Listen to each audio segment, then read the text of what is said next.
You walk into a dealership with $50,000 in your head. You find the car you want, the sticker says $50,000. You negotiate, you finance it. You drive home thinking, I just bought a $50,000 car. You didn't. Because before you drive a single mile, the government wants its cut. The dealer has fees, the bank wants interest, the insurance company wants a payment whether the car moves or not. It needs fuel or electricity. Eventually it needs tires, maintenance, repairs. And then there's the cost nobody ever sends you a bill for, depreciation, draining value out of the car while it sits in your driveway overnight. And even that isn't the end of it, because every dollar tied up in this car is a dollar that cannot be earning you anything anywhere else.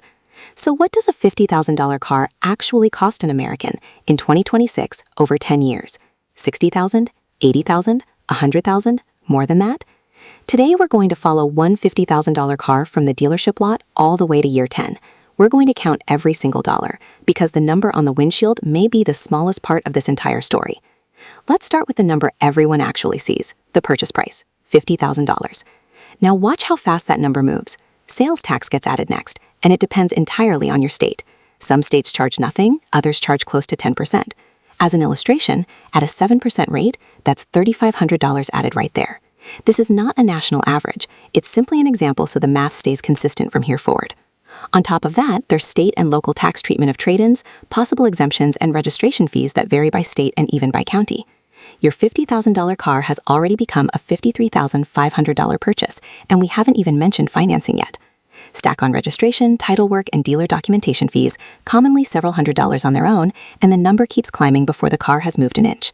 The sticker price was never the purchase price, and we're still nowhere close to the real cost. This is where psychology takes over from math. Most buyers don't actually look at the total price. They look at the MSRP, or worse, they look at the monthly payment. This is only $7.99 a month sounds completely reasonable, until you multiply it out. $7.99 a month for 72 months is $57,528, and that's before the down payment, before a trade-in, before anything else touches the deal. A monthly payment can be engineered. The dealer or the lender can adjust the down payment, stretch or shrink the loan term, factor in a trade-in, tweak the APR, or change the amount financed, all to land on whatever monthly number makes you comfortable enough to sign. A monthly payment can make an expensive car feel cheap, without making the car cheap. And this is exactly where the bank enters the story. Say you put $5,000 down on that $50,000 vehicle. That leaves $45,000 financed. At roughly 7% APR, right in line with the average new car loan rate in 2026, over 60 months, the payment lands around $890 a month. Over the full loan, total payments come to roughly $53,500. That means about $8,500 of pure interest, money that buys you nothing except time. The bank didn't make your $50,000 car more expensive. The bank made time expensive. Stretch that same loan to 72 months and the payment drops, but total interest climbs. Stretch it further to 84 months, which has become an increasingly common option as average loan terms across the industry now sit close to 70 months, and the payment drops even more, while the window where you could owe more than the car is worth stretches out right alongside it. The payment gets smaller, the price of borrowing gets bigger. Start adding it up. Vehicle, $50,000. Tax, in our example, about $3,500. Fees, several hundred more depending on the deal. Interest over the life of a typical loan, roughly $8,000 to $10,000 in this scenario. The $50,000 car is already drifting towards $60,000, and you still haven't driven it anywhere. And here's the thing about that number. It hasn't touched a single mile of driving yet. No commute, no road trip, no grocery run, $10,000 gone, before the car has done anything a car is actually supposed to do. That's where insurance enters the picture. Imagine you drive 0 miles this month. Doesn't matter. The car still costs you money, because insurance doesn't care whether you moved it. Full coverage insurance depends on your state, your zip code, your age, your driving record, the specific vehicle, your claims history, and your deductible. In 2026, the national average for full coverage runs somewhere between $2,200 and $2,900 a year, depending on which data source you look at. Call it roughly $220 a month as a reasonable illustration for a newer $50,000 vehicle, since insuring a more expensive car to replace after a crash typically costs more than insuring an older, cheaper one. $220 a month times 12 times 10 years comes out to roughly $26,000 over a decade. That's an illustration, not a guarantee for your specific situation. Insurance in Maryland can run double what it costs in Vermont, but the principle holds everywhere. This is why ownership cost is fundamentally different from driving cost. One is fixed, the other is variable. Assume 15,000 miles a year, the realistic US average. If this is a gas vehicle getting 30 miles per gallon, that's 500 gallons a year. At the 2026 national average gas price, hovering right around $4 a gallon, that's roughly $2,000 a year, or $20,000 over 10 years. Gas prices fluctuate constantly, so treat this as a working assumption, not a promise. If this were an EV instead, the math looks completely different. 15,000 miles at roughly 30 kilowatt hours per 100 miles works out to 4,500 kilowatt hours a year. At the 2026 national average residential electricity rate, about 18.5 cents per kilowatt hour, that's roughly $830 a year, assuming you're charging at home. Rely on public charging instead, and that number can climb dramatically, sometimes 2 to 3 times higher. The car doesn't determine your energy cost by itself. Your driving habits and where you refuel do. Maintenance rarely shows up as one giant bill. It shows up in installments spread across a decade. Year 1, usually nothing beyond the basics. Year 2, an oil change, a filter. Year 3, tires start wearing down. Year 4, brake pads and rotors. Year 5, a battery replacement.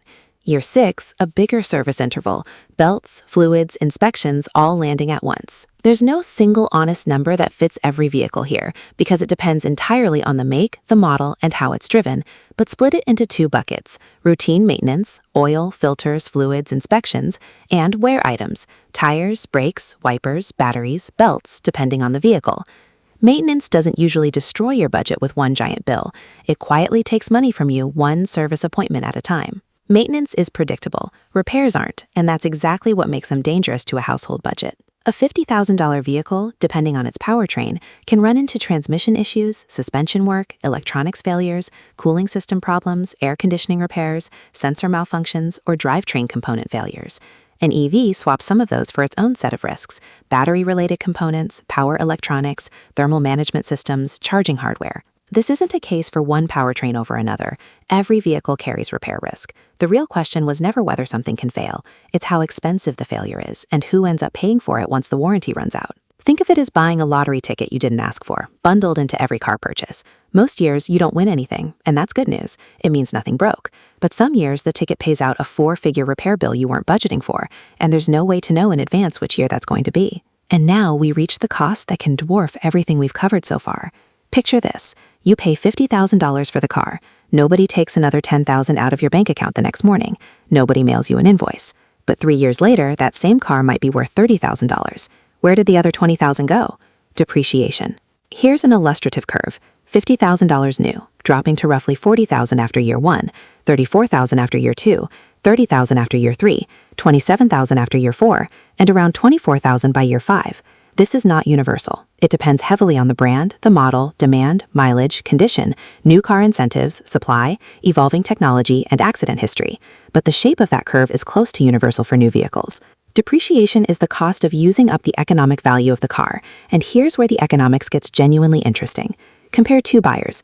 Buyer A buys new for $50,000. 5 years later, the car is worth $27,000. They've absorbed $23,000 of depreciation. Buyer B waits 5 years and buys that exact same car for $27,000. 5 years after that, it might be worth around $18,000. Buyer B only absorbed roughly $9,000 of depreciation over the same stretch of ownership. This doesn't play out identically for every model, but the underlying principle holds up broadly. The person who buys new typically absorbs the steepest part of the depreciation curve, which is exactly why new versus used was never really just a question about the sticker price. Here's the part that turns this from a car video into an economics lesson. Imagine that same $50,000 had been invested instead of spent on a car, growing at a long-term average annualized rate of around 7%. After 5 years, it could be worth roughly $70,000. After 10 years, roughly $98,000.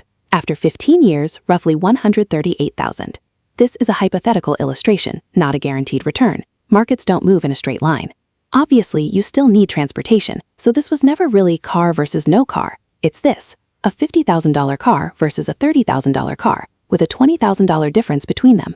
Invest that $20,000 difference instead, and at 7% over 10 years, it grows to roughly $39,000.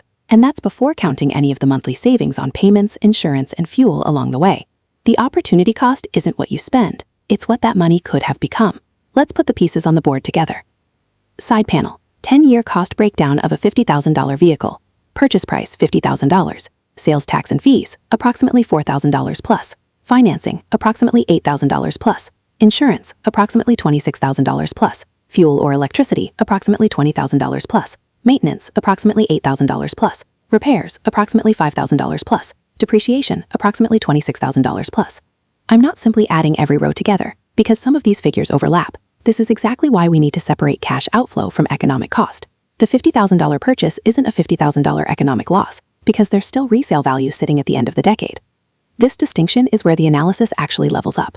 Cash flow is what you literally hand over: the down payment, the loan payments, fuel, insurance, repairs, maintenance. It's the number that shows up in your bank statement. Economic cost is different. It's depreciation minus whatever resale value remains, plus interest, plus operating costs. Opportunity cost belongs in its own separate bucket, an alternative use of capital scenario, not something you simply tack on to the total cost of ownership, or you end up double counting money that was never actually spent twice. A $50,000 car doesn't cost $50,000 to own for 10 years. The real economics depends on what the car is worth when you're done with it, what it cost to operate along the way, how you financed it, and what else that money could have done for you instead. Not every $50,000 car is the same purchase in disguise. A $50,000 luxury SUV typically carries high depreciation, expensive insurance, premium tires, and premium-priced maintenance. A $50,000 hybrid can carry meaningfully lower fuel costs, often stronger resale value, and a different maintenance profile entirely. A $50,000 EV can carry lower energy costs and lower routine maintenance, potentially different depreciation depending on the model and the state of the used EV market, and its economics depend heavily on whether you actually have convenient charging. Same purchase price on the sticker, completely different cost structures underneath it. Put 3 different drivers behind the wheel of the same car. Driver A drives 5,000 miles a year, fuel savings barely register, and fixed costs like insurance and depreciation dominate the entire picture. Driver B drives 15,000 miles a year, fuel or electricity starts to genuinely matter in the math. Driver C drives 30,000 miles a year, and now operating efficiency becomes one of the most important variables in the whole decision. The less you drive, the harder it becomes to justify paying a premium for fuel efficiency. The more you drive, the more every single mile matters. This ties directly back to depreciation. A 3-year owner absorbs high depreciation, pays multiple rounds of transaction costs, deals with financing that's barely made a dent in the principal, faces repeated sales taxes and fees on the next purchase, and often eats a loss on the trade-in.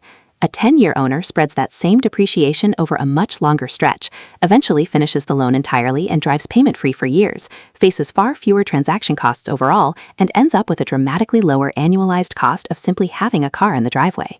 The same $50,000 car can be a genuinely poor 3-year purchase and a perfectly reasonable 10-year purchase. Before buying, run through 7 questions. How long will you actually keep it? 3 years or 10? How many miles will you drive? 5,000, 15,000, 30,000. How will you finance it? Cash, 60 months, 84 months. What's the realistic expected depreciation for this specific model? What does insurance actually cost for this car in your state at your age? What will fuel or electricity realistically run you? And what could that same money have earned somewhere else? If you can't answer these 7 questions, you genuinely don't know what the car costs you. Let's go back to our $50,000 car and walk the full reveal layer by layer. Sticker price, $50,000. Out the door price, once tax and fees land, somewhere north of $54,000. Add financing and the total cash paid over the life of the loan can push past $60,000. Layer in 10 years of fuel, insurance, maintenance, and repairs, and you're well into 6 figures of total spending before subtracting anything back out. Subtract the car's remaining resale value at the end, and you land at the real economic total cost of ownership. I won't pretend there's one precise number that applies to every buyer, every model, every state, and every driving habit, because there genuinely isn't. But depending on the vehicle, the financing, your location, your mileage, and how long you keep it, a $50,000 car can easily represent tens of thousands of dollars beyond the number on the sticker over a full decade of ownership. And here's the part most car videos will never tell you. You don't necessarily need to hunt down the cheapest possible $50,000 car. You might simply need to avoid buying a $50,000 car in the first place. Compare it to a $30,000 vehicle, a $20,000 gap. If that $30,000 car is reliable, depreciates at a reasonable pace, costs less to insure, runs on reasonable fuel costs, and you keep it for the full decade, that $20,000 difference, simply left uninvested in your pocket or actually invested, can leave you significantly wealthier, even if the $50,000 car is objectively the better vehicle in every other way. The best financial car isn't necessarily the car you can afford. It's the car that gives you the transportation you actually need while consuming the least amount of your future wealth. This isn't a case against expensive cars. A $50,000 car can absolutely make sense. For someone with high stable income, low existing consumer debt, a real emergency fund, retirement contributions already on track, favorable financing terms, plans to keep the car for the long haul, a genuine need for what that vehicle provides, and a total transportation budget that comfortably fits within their overall finances. But if the car requires you to stop investing, stretch the loan to 84 months just to make the payment feel smaller, roll negative equity forward from your last car, or sacrifice your emergency fund to make it work, you don't actually afford that car, regardless of what the monthly payment says. There's a simple gut check hiding inside all of this. If removing the car payment from your budget tomorrow would feel like a huge relief rather than a minor adjustment, that's usually a sign that car is currently costing you more than just money. It's costing you options, the ability to change jobs, move cities, handle an emergency, or simply breathe a little easier at the end of the month. So, what does a $50,000 car really cost? The answer was never $50,000, and it isn't one single universal number either. Your real cost depends on taxes, financing, insurance, fuel or electricity, maintenance, repairs, depreciation, resale value, and the opportunity cost of every dollar tied up in the car instead of somewhere else. Someone driving 30,000 miles a year and keeping the car for a full decade has completely different economics from someone driving 5,000 miles a year and trading it in after 3. Same $50,000 sticker, 2 completely different financial outcomes. And that's the biggest mistake most people make when they buy a car. They ask, can I afford the payment? The better question was always, what will this car cost me over the entire time I own it? A car doesn't just consume money the day you buy it. It consumes money while you drive it. It consumes money while it sits parked in your driveway doing nothing at all. It loses value while you sleep. And every dollar tied up in it carries a real financial opportunity cost, whether you ever think about it or not. So before you spend $50,000 on a car, don't just ask whether you can afford $50,000. Ask what that $50,000 could become if it never went into the driveway at all. Which raises an even more interesting question. What if instead of buying that car new, you bought the exact same 3-year-old $50,000 car for $30,000 instead? How much money could depreciation alone save you? And when does buying used actually become the smarter financial decision than buying new? Because if the first owner already absorbed the worst $20,000 of this entire story, maybe the smartest financial move was never about which car you buy, it's about which year of its life you buy it in.